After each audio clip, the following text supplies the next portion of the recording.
Cindy Watts, Still in Denial, part 1 of episode 4, which will be in 2 parts.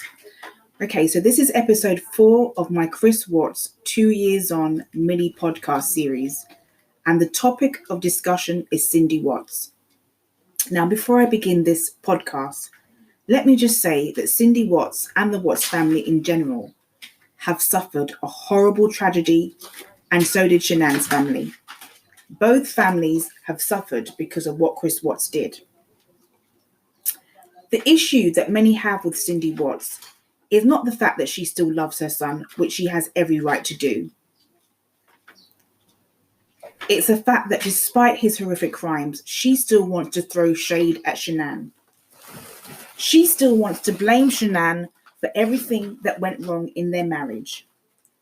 She has nothing good or positive to say about the woman her son killed. But even more appalling is that she is now on this campaign to try and destroy Shanann's reputation, to make false accusations about Shanann, which so far have yet to be proven. Cindy Watts is still trying to do PR, and basically she makes everything about her, and in her eyes, her son Christopher is the victim. Cindy's speech through her rep in court was just PR. When she spoke to her son and told him how great, how wonderful, what a great father he was, how good he was in sports, do you notice that the only time she even mentioned any of the victims in that speech is when she was paying homage to her son?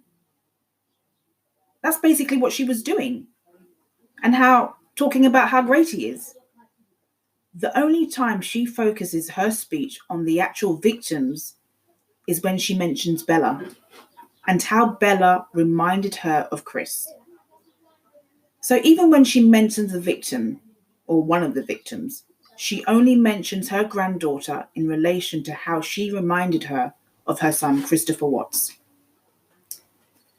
Cindy Watts has been watching from behind the scenes. She knows the disdain that people have for her.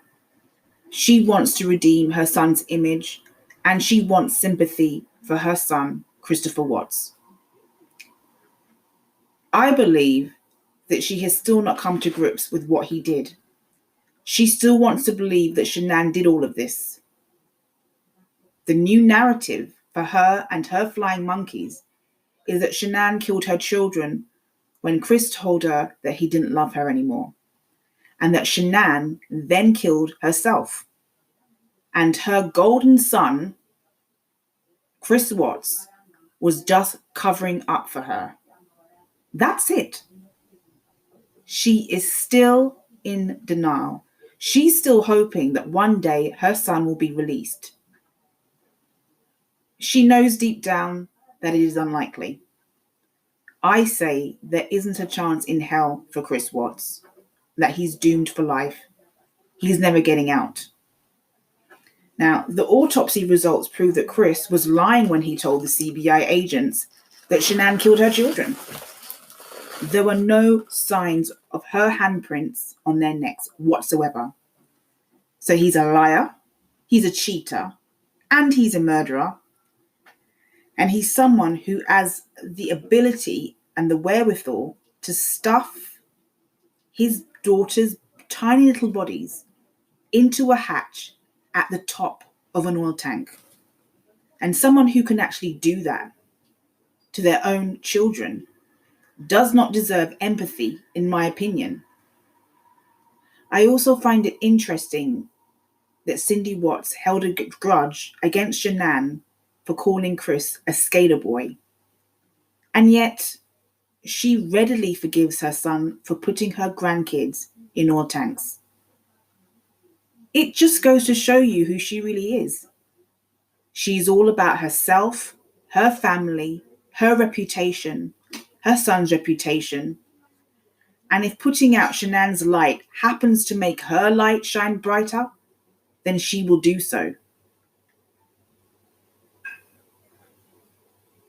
The other accusation against Shanann is that Shanann was jealous of Chris Watts' sister. Jamie Watts, I think her name is. There's no proof that Shanann was jealous of her sister-in-law. And even if she was, which I don't believe she was because she had no reason to be, wouldn't make up for the fact that Chris Watts killed his wife.